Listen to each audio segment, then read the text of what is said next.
Hello everyone and welcome to my channel Eduflix academy.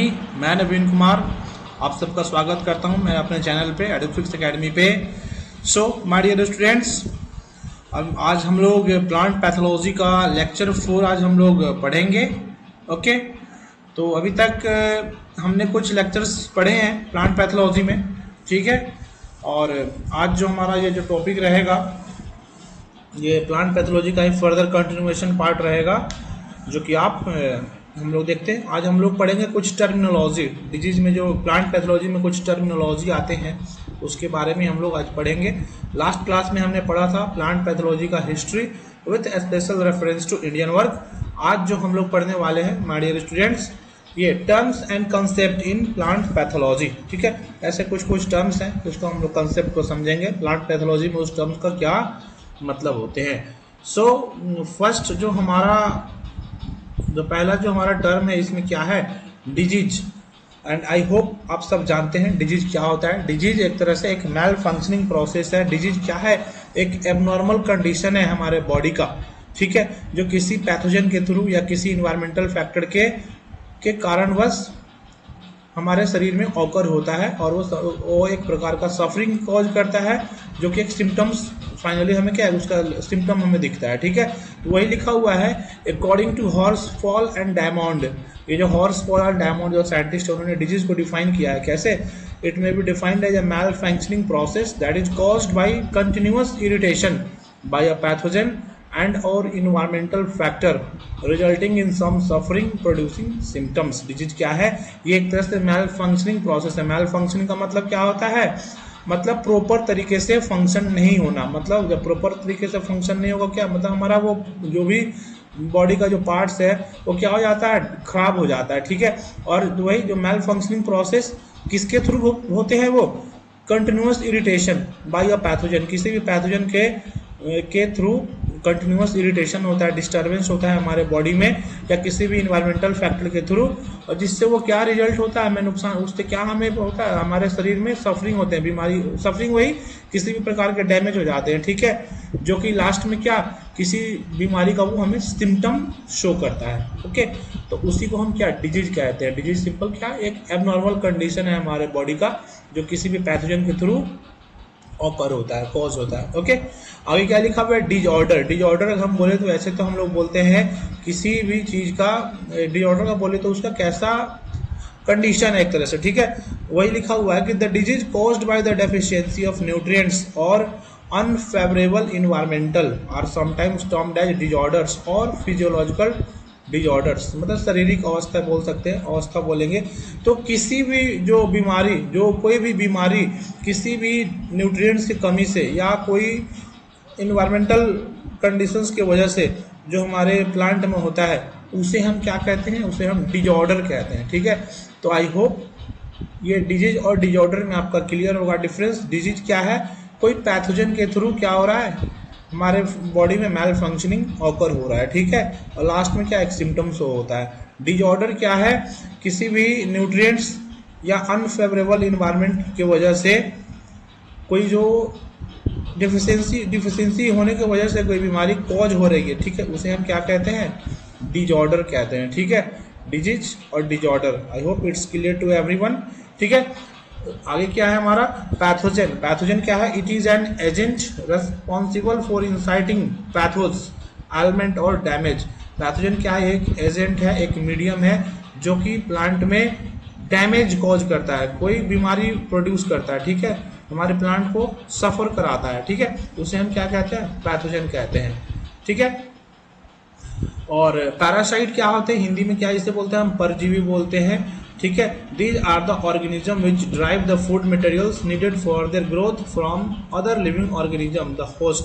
ये ऐसे परजीवी ऐसे जीव होते हैं जो किसी भी दूसरे जीव के माध्यम से अपने फूड मटेरियल्स को ड्राइव करते हैं, प्राप्त करते हैं, ठीक है, फॉर देयर ग्रोथ, अपने सर्वाइवल के लिए, ठीक है। और किसी दूसरे जब जीव पे जब वो सर्वाइव करते हैं अपने फूड के लिए, अपने ग्रोथ के लिए, उसे हम क्या कहते हैं, पैरासाइट कहते हैं, ठीक है।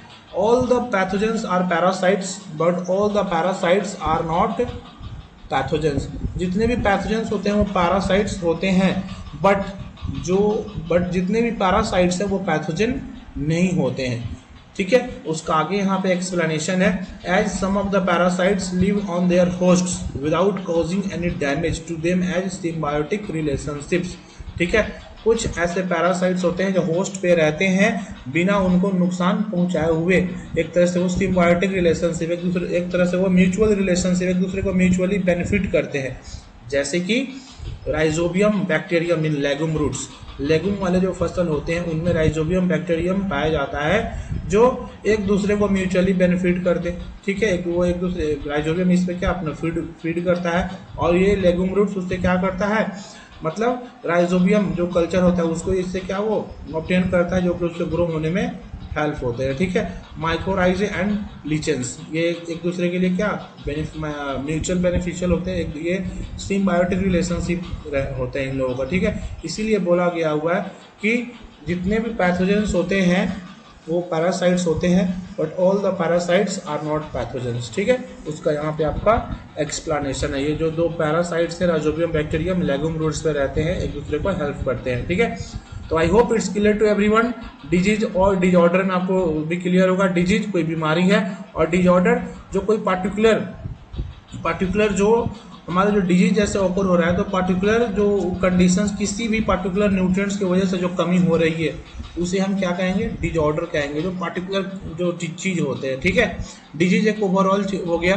ठीक है, बट डिजऑर्डर क्या हो गए आपके जो उस प्रेजेंट टाइम में जो क्या कंडीशंस है वो किसके थ्रू हो रहा है, न्यूट्रिएंट्स के या अनफेवरेबल इन्वायरमेंटल कंडीशंस की वजह से हो रहा है, उसे हम क्या कहेंगे, डिजऑर्डर कहते हैं।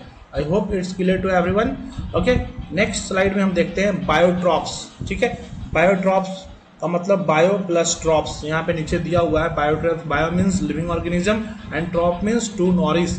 जहाँ पे भी आपको ट्रॉप्स आएंगे, नेक्रोट्रॉप्स, बायोट्रॉप्स, हेम्बियोट्रॉप्स। ट्रॉप्स का मतलब क्या होता है, टू नॉरिस, इस मतलब अपन नॉरिस का मतलब पालन पोषण करना। बायो मतलब लिविंग ऑर्गेनिज्म पे डिपेंड होकर लिविंग ऑर्गेनिज्म के थ्रू अपने आप को नॉरिश करते हैं, उसे हम बायोट्रॉप कहते हैं। वही चीज लिखा हुआ है, biotrophs are the organism which regardless of the age with which they can be cultivated on artificial media obtain their food from living tissues only in nature in which they complete their life cycle। बायोट्रॉप्स ऐसे जीव होते हैं जो अपना survival के लिए किसी artificial media पे भी वो क्या कल्टीवेट हो सकते हैं, ग्रो हो सकते हैं, बट जनरली वो क्या करते हैं, अपना फूड किसी लिविंग टिश्यूज पे डिपेंड होकर नेचर में ऑब्टेन करते हैं और अपने लाइफ साइकिल को कंप्लीट करते हैं, उसे हम क्या बायोट्रॉप कहते हैं।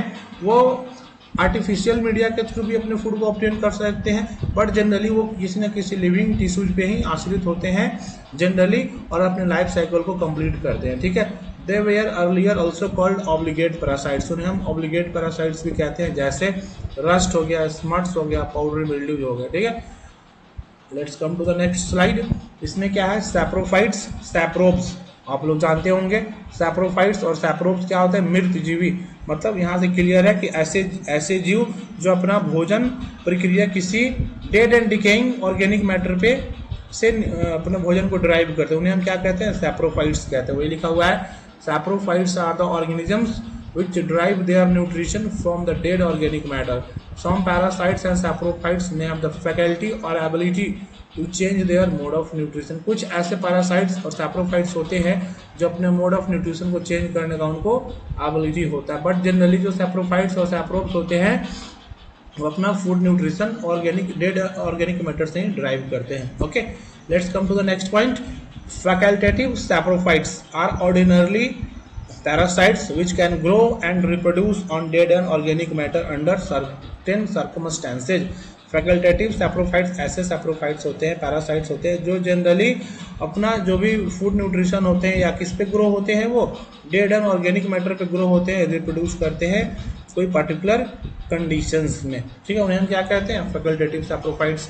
दे are also called hemi biotrophs which attack the living tissues in such a way as biotraps but continue to grow and reproduce after the tissue is dead।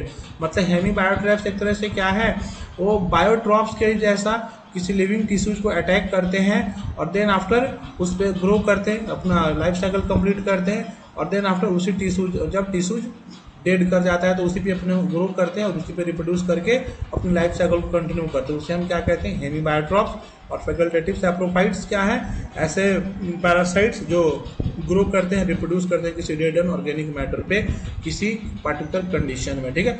आगे क्या लिखा हुआ है my dear students, a parasite is called necrotroph. Necrotroph क्या होते हैं, नेक्रोट्रॉफ, नेक्रो मतलब dead, ठीक है, ट्रॉफ का मतलब क्या होते हैं, नॉरिश, मतलब कोई ऐसे पैरासाइट्स, कोई ऐसे ऑर्गेनिज्म जो dead tissues, dead organic matter पे अपने आप को सर्वाइव करते हैं, अपना फूड को, न्यूट्रिशन फूड को ड्राइव करते हैं, उसे हम क्या कहते हैं, नेक्रोट्रैप कहते हैं, ठीक है। वही चीज लिखा हुआ है, when it kills the host tissue in advance of the penetration then lives saprophytically. मतलब क्या करता है नेक्रोट्रैप, किसी भी होस्ट बनाता है उस टिश्यू को क्या करता है, पहले उसे किल कर देता है, देन आफ्टर उस पर सैप्रोफाइटिकली रहता है, ठीक है, उसी पे अपना डेड, उसी पे अपना फूड न्यूट्रिशन उसी से ड्राइव करते हैं, जैसे एस्क्लेरोटियम रॉल्फसी एंड पाइथियम स्पीसीज, ठीक है। ये क्या करते हैं, एस्क्लेरोटियम रॉल्फसी, इस पे पहले इसको किल कर देते हैं, देन आफ्टर उस पर क्या करते हैं, उसी पे अपना डेड, जब डेड कर जाता है तो उसी पे सर्वाइव करते हैं, ग्रो करते हैं और उसी से अपना फूड को ऑब्टेन करते हैं, ठीक है। आगे क्या लिखा हुआ है, similar to necrotrophs are facultative parasites. Saprophytes क्या आते हैं, फैकल्टेटिव सैप्रोफाइट्स। नेक्रोट्रॉप्स क्या है, फैकल्टेटिव पैरासाइट्स हैं, which live as saprophytes, saprophyte के जैसे ही रहते हैं, but under favourable conditions they can attack living plants and become parasites, ठीक है। कुछ अनफेवरेबल कंडीशंस, ऐसे कंडीशंस क्रिएट होते हैं जब वो अनफेवर हो जाता है उनके लिए, और उस केस में क्या करते हैं, लिविंग प्लांट्स को अटैक करते हैं और उस पर पैरासाइट्स उस पर क्या, उसी पे आश्रित हो जाते हैं, उसी पे आश्रित हो जाते हैं अपने फूड एंड न्यूट्रिशन के लिए। The necrotrophs are also known as perthotrophs और पर्थोफाइट्स, और नेक्रोट्रॉप्स को हम पर्थोट्रॉप्स भी कहते हैं, ठीक है, या पर्थोफाइट्स भी कहते हैं। तो I hope it is clear to everyone. Necrotrophs का और दूसरा नाम क्या है, पर्थोट्रॉप्स भी है और पर्थोफाइट्स भी है। Let's move to the next slide. क्या लिखा हुआ है, पैथोजेनिसिटी। पैथोजेनिसिटी क्या है, हम जानते भी हैं, जहाँ पे पैथोजेनिसिटी मतलब ये एबिलिटी है पैथोजन का, कितना फास्ट कोई डिजीज को ऑकर कर रहा है, कितना जल्दी डिजीज ऑकर हो रहा है किसी भी पर्टिकुलर प्लांट में कोई इन्वायरमेंटल कंडीशंस के अंडर, ठीक है, उसे हम क्या कहते हैं, पैथोजेनिसिटी कहते हैं। Where as pathogenesis is the chain of events that leads to development of disease in host. Pathogenesis क्या है, ये लाइफ साइकिल है, एक चेन ऑफ इवेंट्स है, ठीक है। डिजीज कैसे ऑकर होता है हमारे प्लांट में, कैसे ग्रोथ होता है, कैसे डेवलपमेंट होता है, जब उस लाइफ साइकिल को हम स्टडी करते हैं उसे हम क्या कहते हैं, उस चेन ऑफ इवेंट्स को पैथोजेनेसिस कहते हैं, ठीक है। आगे क्या लिखा हुआ है, parasitism is a phenomenon by which a plant parasites become intimately associated with the plant, ठीक है। It draws nutrition and multiplies and grows at the expense of the plant host. Parasitism क्या है माय डियर स्टूडेंट्स, एक ऐसा phenomenon है जिसमें जो भी प्लांट पैरासाइट होते हैं किसी प्लांट के साथ क्या करते हैं, इंटीमेट हो जाते हैं, उससे क्लोजली रिलेशन बना लेते हैं और उससे क्या करते हैं, अपने न्यूट्रिशन को ऑब्टेन करते हैं और उसी पे मल्टीप्लाई, रिप्रोड्यूस करते हैं, ग्रो होते हैं, ठीक है। किसी प्लांट होस्ट को क्या करते हैं, उससे क्लोज, एक तरह से इंटीमेट हो जाते हैं, क्लोज रिलेशन बना के, और उसी से अपना फूड एंड न्यूट्रिशन को ऑब्टेन करते हैं, ठीक है, उसी पे ग्रो करते हैं और रिप्रोड्यूस करते हैं अपने, तो उसे हम क्या कहते हैं, पैरासिटिज्म कहते हैं, ठीक है।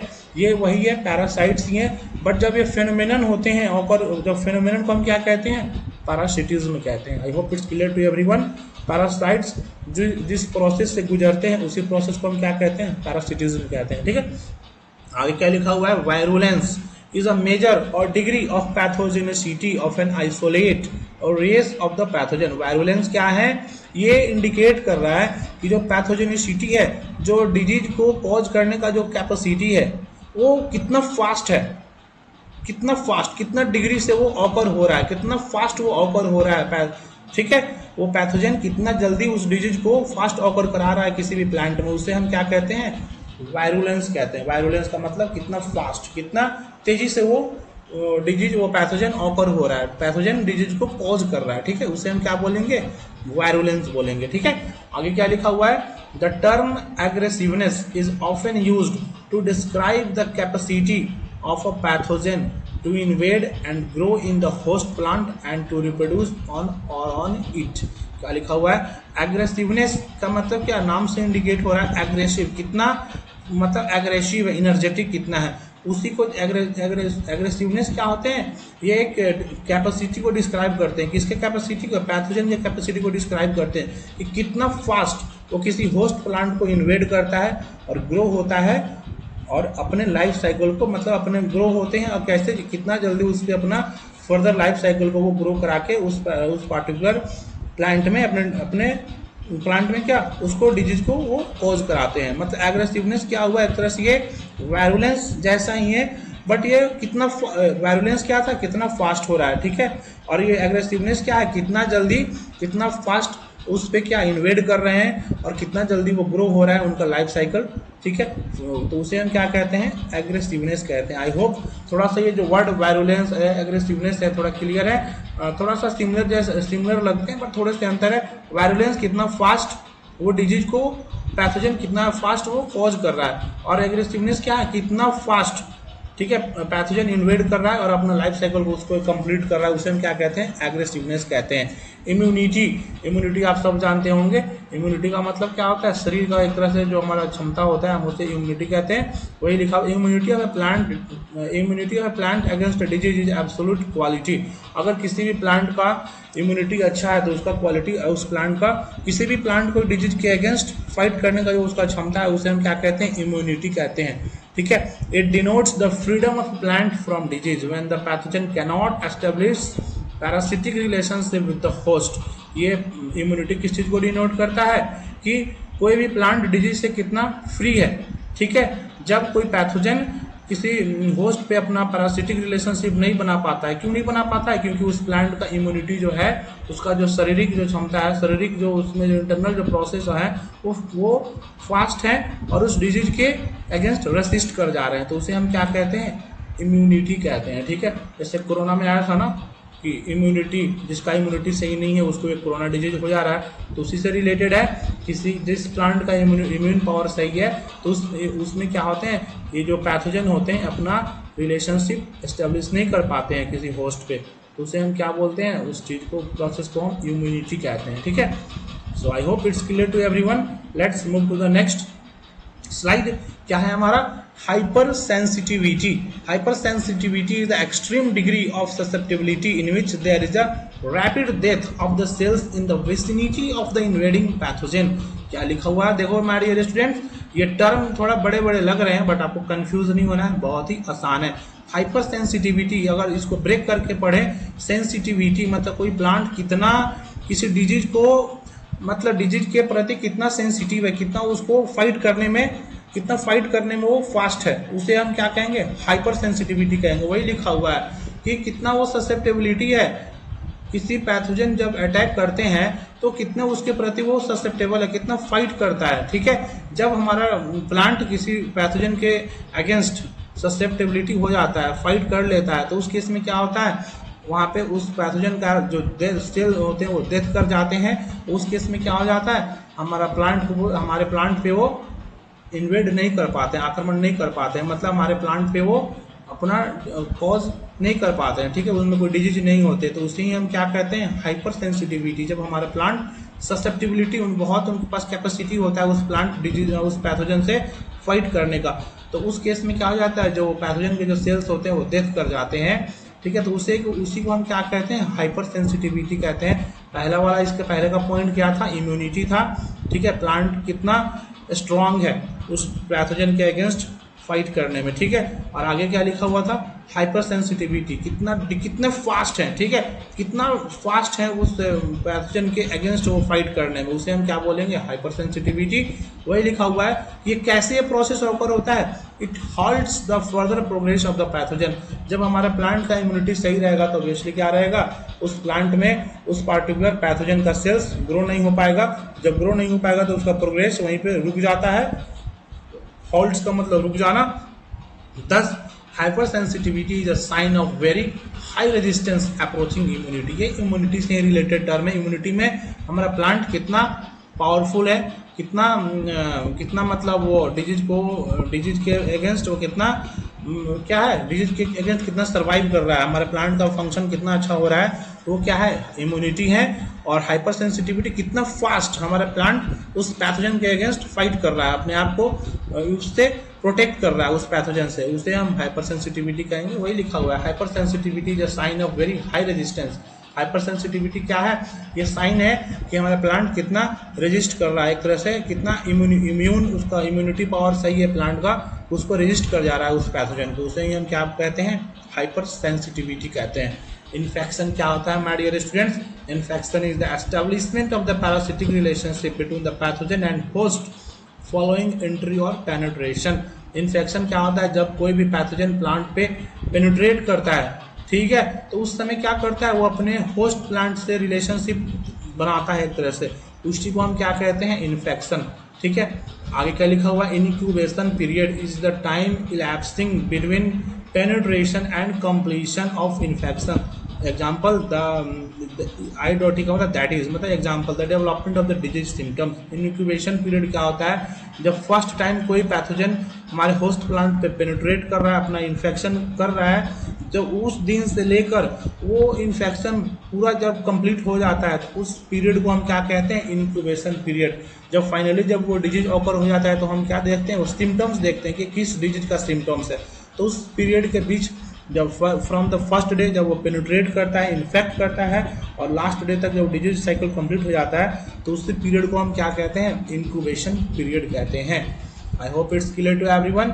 Invasion and colonization is the growth and multiplication of the pathogen through the tissue of the host varying extent. Invasion and colonization क्या है? कि growth and multiplication, वो पैथोजन कितना जल्दी ग्रो हो रहा है, कितना जल्दी मल्टीप्लाई हो रहा है, ठीक है, उस होस्ट पे अलग अलग कंडीशंस में वैरी होने के बाद उसे ही हम क्या कहते हैं? इन्वेजन। कितना जल्दी वो इन्वेड कर रहा है, कितना जल्दी अपना कॉलोनी को एस्टेब्लिश कर रहा है, ठीक है, अपने पॉपुलेशन को वहाँ पे बढ़ा रहा है, उसे हम क्या कहेंगे? Invasion and colonization. तो I hope it's clear to everyone. ये कुछ टर्मिनोलॉजी है प्लांट पैथोलॉजी के जो कि बहुत ही इंपॉर्टेंट एग्जाम्स में पूछ लिए जाते हैं कि भाई इन्वेजन क्या होता है? इन्वेजन बोले तो क्या? It is the growth and multiplication of pathogen. कितना जल्दी वो ग्रो कर रहे हैं, कितना जल्दी वो मल्टीप्लाई कर रहे हैं अपने पॉपुलेशन को उस पर्टिकुलर होस्ट पे। इंक्यूबेशन मतलब कितना वो period, the period of infection to the completion of infection, ठीक है। पीरियड ऑफ पेनिट्रेशन, कब जब इन्फेक्ट कर रहे हैं, पेनिट्रेट कर रहे हैं, उस दिन से लेकर जब तक उनका डिजीज पूरा मतलब उसमें इन्फेक्शन फैल जा रहा है, उस पीरियड को हम क्या कहते हैं? इंक्यूबेशन पीरियड कहते हैं। So I hope it's clear to everyone. थोड़ा सा टर्म हार्ड है, बट अगर आप इनको बारीकी से समझेंगे तो आपको ये आसानी से समझ में आ जाएंगे। तो I hope my dear students आपको ये लेक्चर समझ में आया होगा, और बस वही मैं आपसे कहना चाहूँगा कि लेक्चर्स को एक बार दो बार अच्छे से पढ़ें, और then after topics that will be clear to you. और in case if you are facing any problem then please do your comment in the comment section, और you can contact me by any medium, okay, and you can solve your problem. So thank you very much. फिर हम लोग मिलते हैं next class में next topic के साथ। तब तक के लिए बहुत बहुत धन्यवाद आप सबको, and may God bless you.